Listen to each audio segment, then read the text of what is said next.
இந்த உலகத்தில் யாரும் யாருக்கு இல்லைன்ற உண்மையை புரிஞ்சிட்டிங்கன்னா எவரிடமும் எதையும் எப்போதும் நீங்கள் எதிர்பார்க்கவே மாட்டீங்க. அதே மாதிரி தான் உங்களுக்கு இன்னொருத்தரால் வலியும் ஏற்பட வாய்ப்பு இருக்காது.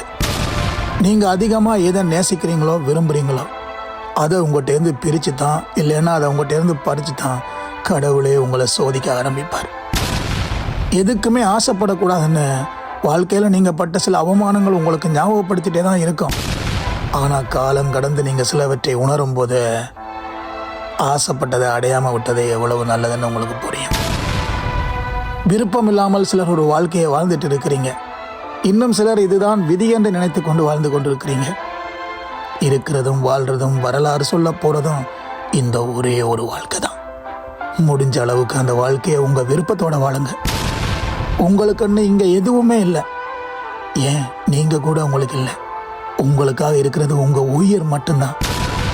அதுவும் போச்சுன்னு வைங்களேன், இங்கே எதுவுமே மிச்சம் இருக்காது.